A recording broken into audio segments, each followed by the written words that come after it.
Good morning to all. आज हम कक्षा 9 के पाठ 4 सांवले सपनों की याद नामक पाठ पर चर्चा करेंगे। इसके रचयिता जाबिर हुसैन हैं। जाबिर हुसैन अंग्रेजी भाषा एवं साहित्य के प्राध्यापक रहे हैं। इनका जन्म 1945 में नौनही राजगीर जिला नालंदा बिहार में हुआ था। यह सक्रिय राजनीति में भाग लेते रहे और 1977 में मुंगेर से बिहार विधानसभा के सदस्य भी बने थे। इनका निर्वाचन हुआ था और मंत्री बने थे। सन 1995 में बिहार विधान परिषद के सभापति भी रहे। इनका जुड़ा राजनीति से भी रहा है। इन्होंने अध्यापन कार्य के साथ साथ राजनीति के क्षेत्र पर भी अपना आधिपत्य स्थापित किया हुआ था। जाबिर हुसैन हिंदी, उर्दू तथा अंग्रेजी तीनों भाषाओं में समान अधिकार रखने वाले एक ऐसे रचनाकार थे। इनकी रचनाओं में कलात्मकता नजर आती है। इन्होंने ऐसे शब्दों का प्रयोग किया है जिससे हिंदी साहित्य और भी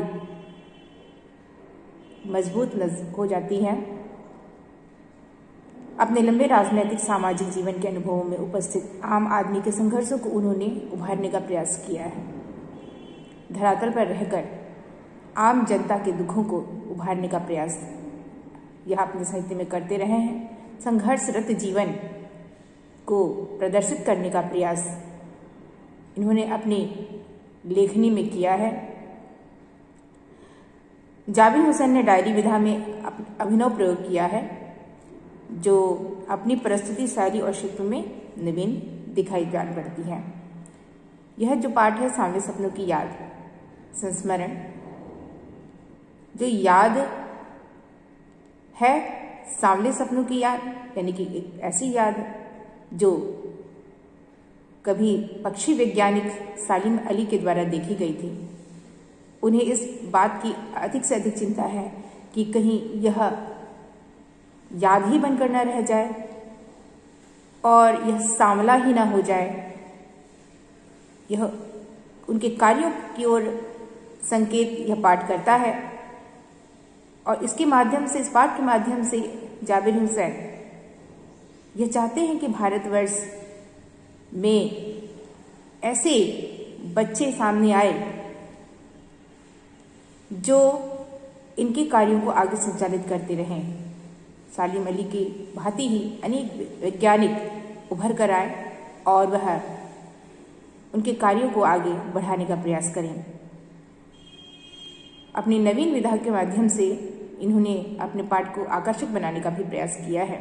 आइए हम देखते हैं कि सांवले सपनों की याद में मुख्य रूप से क्या है। प्रस्तुत पाठ जून में प्रसिद्ध पक्षी वैज्ञानिक सालिम अली की मृत्यु के तुरंत बाद डायरी शैली में लिखी गई थी। यह एक प्रकार से संस्मरण है। सालिम अली की मृत्यु से उत्पन्न दुख और अवसाद को लेखक ने सांवले सपनों की याद के रूप में व्यक्त किया है। सांवला सपना यह अवसाद की ओर भी इंगित करता है। अवसाद यानी कि दुख। इस पाठ के माध्यम से हम ये जान पाते हैं कि जाबिर हुसैन और सालिम अली का अभिन्न संबंध रहा है। वह अभिन्न मित्र रहे हैं और इस वजह से अपना कोई व्यक्ति बिछड़ जाए, चला जाए, दूर हो जाए तो उसमें इस क्या स्थिति होती है व्यक्ति की, यह प्रदर्शित किया गया है। साथ में यह भी देखा गया है कि सिर्फ व्यक्ति के दूर जाने का ही दुख नहीं है बल्कि उसके द्वारा किए गए कार्यों को आगे संचालित करने की कोशिश भी की जा रही है। कहीं न कहीं जाबिर हुसैन के हृदय में सिर्फ सालिम अली के लिए नहीं बल्कि भारतवर्ष के लिए भी चिंता का विषय उभर कर आया होगा और उन्होंने अपनी इस पाठ के माध्यम से इसका ही हल प्रस्तुत करने का प्रयास किया है। सालिम अली की मृत्यु से उत्पन्न दुख और अवसाद को लेखक ने सांवले सपनों की याद के रूप में बताया है। इसमें यह बताया गया है कि यह सांवला सपना दुख और अवसाद ही है, साथ में यह सपना सांवला ही बनकर न रह जाए। इसे आगे ले जाने वाला कोई व्यक्ति, कोई बालक जो आगे अपने जीवन को बढ़ाते हुए इस कार्य को संचालित करे, यह कोशिश इन्होंने की है। सालिम अली का संस्मरण करते हुए लेखक ने उनका व्यक्ति चित्र प्रस्तुत किया है। व्यक्ति चित्र व्यक्ति का संपूर्ण उसकी रूपरेखा प्रस्तुत करने का प्रयास जाबिर हुसैन ने किया है। यहाँ भाषा की रवानी और अभिव्यक्ति की शैली दिल को छूती है। भाषा में कलात्मकता हमने आपको बताई है जो उसका अर्थ दे रहा है। आइए हम देखते हैं सांवले सपनों की याद नामक पाठ। सुनहरे परिंदों के खूबसूरत पंखों पर सवार सांवले सपनों का एक हुजूम मौत की खामोश वादी की तरफ अग्रसर है। कोई रोक टोक सके कहाँ संभव है। यहाँ सुनहरे परिंदों के खूबसूरत पंखों पर सवार सांवले सपनों का एक हुजूम, हुजूम का अर्थ है कि समूह। यह दिखा रहा है कि सालिम अली की मृत्यु हो चुकी है, उनकी आत्मा आगे बढ़ रही है, उनकी आत्मा आगे जा रही है। इस लोक को छोड़कर वह स्वर्ग की ओर जा रही है, वह भी सुनहरे परिंदों के खूबसूरत पंखों पर सवार होकर।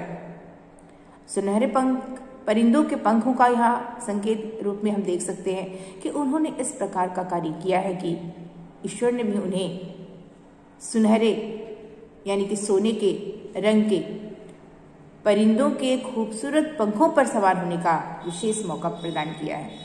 यानी कि एक तरीके से यही बताया गया है कि लोगों के कार्यों के द्वारा ही लोगों की आत्मा भी उस प्रकार फल की प्राप्ति करती है और वह आगे बढ़ जाती है। खामोश वादी की तरफ अग्रसर है, यानी कि वह स्थान जहां पर आत्मा जा रही है वह एक खामोश वादी ही है, क्योंकि वहां पे कोई हलचल नहीं है। वह मृत्यु के बाद का वह स्थान है, कोई रोक टोक सके कहाँ संभव। और यह वास्तविकता है इसमें कि मृत्यु के बाद पश्चात मनुष्य के अंदर यह सक्षमता नहीं रहती कि वह किसी को रोक सके टोक सके।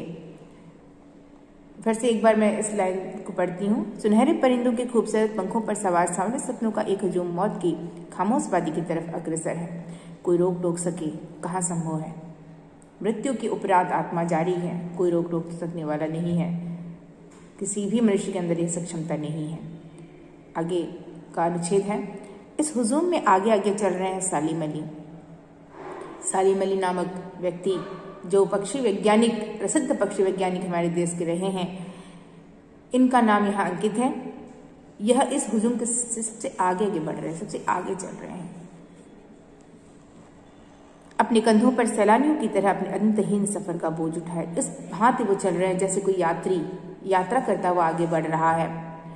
सैलानी यानी कि यात्रा करने वाला, यात्रीगण अपने अंतहीन सफर, अभी तक का उनका सफर अंत, उस सफर का अंत होता था, परंतु एक ऐसा सफर इन्होंने चुना अब जिसका कोई अंत नहीं है, क्योंकि मृत्यु के बाद यह आगे बढ़ते हुए जा रहे हैं, इनकी आत्मा जा रही है। लेकिन यह सफर पिछले तमाम सफरों से भिन्न इसलिए है क्योंकि यह उन सफरों से जो कि वास्तविक धरातल पर, पृथ्वी पर रहने के, जीवन प्राप्त करने के पश्चात जो सफर ये करते आए हैं, पक्षी की खोज में, उसकी जांच परख में के हेतु आगे बढ़ना, निकलना, यह उन सारे सफरों से यह सफर अलग है, क्योंकि अब वो किसी पक्षी विशेष की खोजबीन के लिए नहीं जा रहे हैं, बल्कि वह अपने शरीर को छोड़कर उनकी आत्मा आगे बढ़ रही है। वो ये अंतहीन सफर है, कोई नहीं बता सकता कि ये कब वापस आएंगे या कहाँ तक जाएंगे, क्योंकि उस मृत्यु के बाद का जो सच है वो रहस्य है। हालांकि इस ओर हमारा ध्यान विशेष तौर पर बहुत ज़्यादा हमें देने की आवश्यकता नहीं है, क्योंकि जो सालिम अली यहाँ बताने, जाबिर हुसैन जो सालिम अली के बारे में जो बताने का प्रयास कर रहे हैं, वो उनके कार्यों को ज़्यादा से ज़्यादा महत्व देने का प्रयास है। यह सफ़र पिछले तमाम सफ़रों से भिन्न है। भीड़ भाड़ की जिंदगी और तनाव के माहौल में सालिम अली का यह आखिरी पलायन है।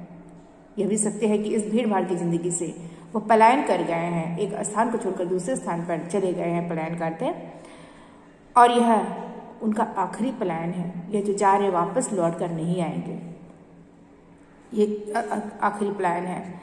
अब वो उस वन पक्षी की तरह प्रकृति में विलीन हो रहे हैं, यानी कि कई बार इन्होंने वन पक्षी को प्रकृति में विलीन होते हुए देखा। वन पक्षी के मृत्यु के पश्चात जो प्रकृति, क्योंकि हम सभी मिट्टी से ही बने हुए हैं, हम सभी मिट्टी में विलीन हो जाते हैं, तो जो प्रकृति का वो प्रकृति में ही चला जाता है। तो वन पक्षी को उन्होंने इस भांति देखा है, आज उसी वन पक्षी की भांति यह भी विलीन होते जा रहे हैं। ये वन पक्षी का उदाहरण इसलिए यहाँ पर लिया गया है क्योंकि इन्होंने वन में रहने वाले पक्षियों के लिए कार्य किया है।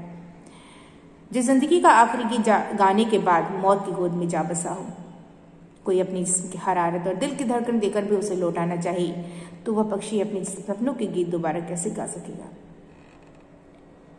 क्योंकि जिंदगी का या जीवन का आखिरी गीत, यानी कि जीवन जीने की जो अवधि थी वो अब समाप्त हो गई है। अब यह अंतिम समय के बाद समाप्ति के बाद अब वह मृत्यु को प्राप्त होकर आगे जा रहे हैं, मौत की गोद में वो जा बसे हैं। कोई अपने जिस्म की हरारत का अर्थ है कि उष्णता, गर्मी, अपने शरीर की गर्मी शरीर में कब होता है? जब शरीर में जीवन होता है, आत्मा होती है। जब वह आत्मा शरीर से निकल जाए तो वह शरीर जो है वो ठंडा पड़ जाता है। तो वो उस ठंडे पड़े हुए शरीर में कोई व्यक्ति अगर अपने जिस्म की, अपने शरीर की हरारत, गर्मी, उष्णता देना चाहे और अपने दिल की धड़कन, जो उसके दिल के अंदर की जो उसके शरीर के अंदर की जो दिल है के अंदर जो दिल है वह धड़क रहा है, और उस सोचे कि वह अपने धड़कन को दे दे और देने के पश्चात भी वह उसे जीवित करने का प्रयास करे, तो भी यह संभव नहीं, क्योंकि यह ईश्वर के हाथ में ही है। तो पक्षी अपने सपनों के गीत दोबारा कैसे गा सकेगा? बिल्कुल नहीं गा सकेगा। हाँ, सांकेतिक रूप में सालिम अली के कार्यों की ओर इंगित करते हुए जाबिर हुसैन कहना चाहते हैं कि हम इस प्रकार तो सालिम अली को जीवित नहीं कर सकते, लेकिन हम तन मन धन से उनके कार्यों को आगे बढ़ाते हुए यदि कार्य करें, पक्षियों के हित और लाभ के लिए कार्य करें, तो हो सकता है सालिम अली उस रूप में जीवित हो जाएं। लेकिन मनुष्य वास्तविक तौर पर मरे मृत शरीर को यदि जिलाना चाहे तो वह जिंदा नहीं हो सकता। अगले भाग में हम फिर उपस्थित होंगे। तब तक के लिए धन्यवाद।